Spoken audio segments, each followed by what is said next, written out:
kita punya kehendak kan? Nabi Muhammad juga punya. Nabi Muhammad juga punya cita-cita. Nabi Muhammad juga punya kehendak. Nabi Muhammad juga punya harapan. Nabi Muhammad juga punya keinginan. Kita ingin tahu bagaimana cita-cita Nabi Muhammad, kehendak Nabi Muhammad, keinginan Nabi Muhammad, harapan Nabi Muhammad. Harapan beliau adalah tidak ada seorang pun daripada umatnya kecuali masuk surga bersama Nabi Muhammad.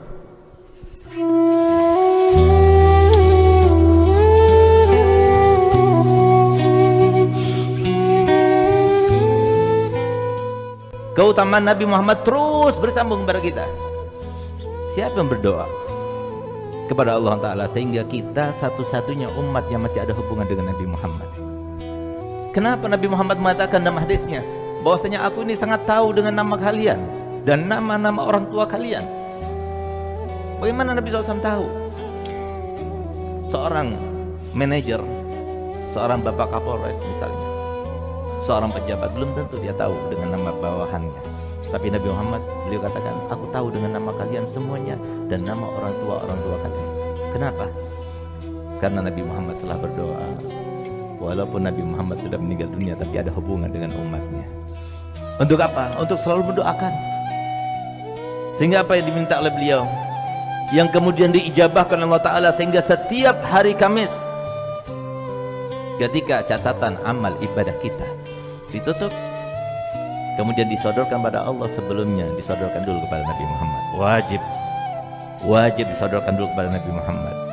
Malaikat datang, ya Rasulullah, ini amalnya umatmu fulan bin fulan, dilihat. Kalau isinya baik semuanya, tersenyum Nabi Muhammad. Semoga kita termasuk yang bikin senyum Nabi Muhammad.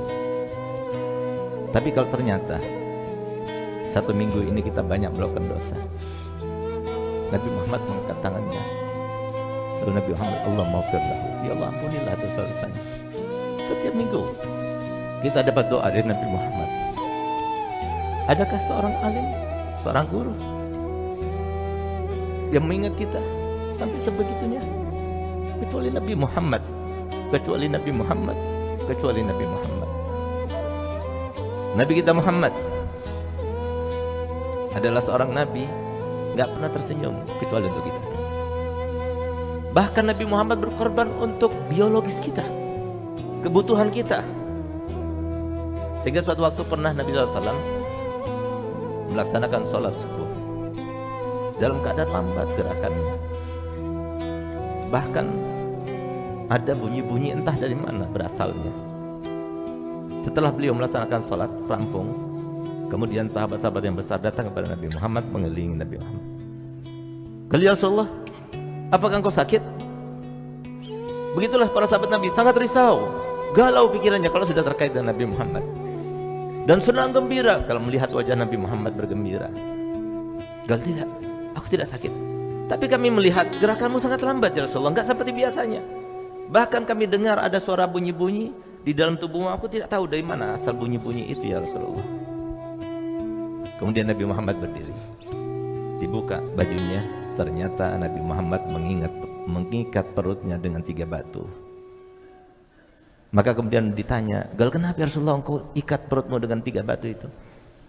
Apa jawab Muhammad? Ya, karena perutku ini sudah tidak kemasukan makanan sudah lebih dari 3 hari 3 malam. Menjerit sahabat Nabi. Ya Rasulullah, fidaka abi wa ummi summa nafsi. Tebusanmu wahai Nabi, itu adalah orang tuaku, bahkan diriku sendiri. Biarkan kami yang lapar, biarkan kami tidak makan, jangan engkau dan keluarga kamu yang tidak makan. Kenapa kau tidak beritahukan kepada kami kalau di rumahmu itu tidak ada makanan? Apa jawaban Nabi Muhammad? Tidak akan pernah aku lakukan yang semacam itu. Apa kata Allah kalau aku membebani umatku? Biarkan aku jadikan apa yang terjadi pada diriku adalah hadiah daripada Allah, dengan harapan tidak ada seorang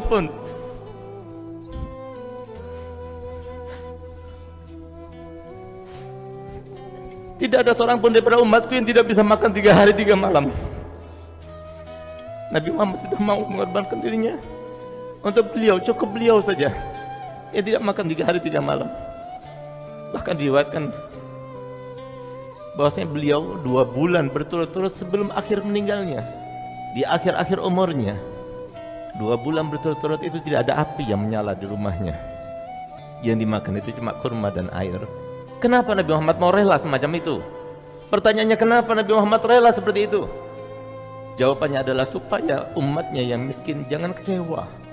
Kalian jangan kecewa. Miskin di dunia biasa, tapi jangan miskin di akhirat nanti. Kalau kamu merasa miskin, ketahuilah bahwasanya nabimu lebih miskin. Nabi Muhammad yang disodorkan padanya kekayaan dunia, tapi beliau tahu kenapa? Karena dia ingin supaya umatnya semuanya merasa bahwasanya dirinya seperti Nabi Muhammad, seperti nabinya. Itulah Nabi kita Muhammad. Tapi ternyata kita yang dicintainya oleh Nabi Muhammad tidak peduli dengan Nabi Muhammad. Kenapa demikian?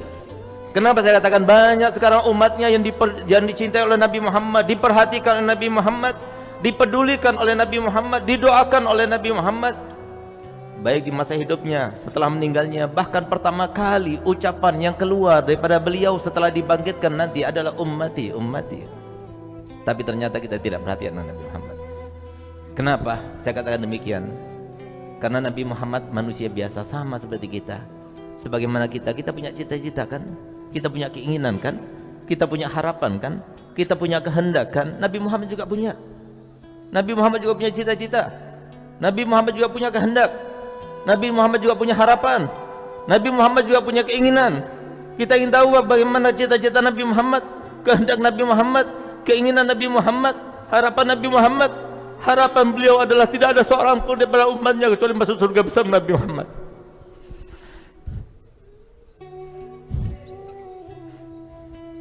Tidak ada seorang pun daripada kita semuanya kecuali masuk surga bersama Nabi Muhammad. Bagaimana akan masuk surga? Kita tidak memperhatikan Nabi Muhammad. Bagaimana masuk surga? Padahal Nabi Muhammad katakan, ala inna sil'atallah ghaliyah. Ketahuilah bahwasanya barang yang dijanjikan oleh Allah dengan kalian sabar hadir majlis taklimnya, dengan kalian sabar melaksanakan solat 5 waktunya, dengan kalian sabar menjadi anak berbakti pada orang tuanya, dengan kalian sabar berbakti pada suaminya, dengan kalian sabar menyantuni anak dan keluarganya, dengan kalian sabar menghormati pada tetangganya. Mahal kata Nabi Muhammad, nggak mudah. Kita harus melalui ujian-ujian.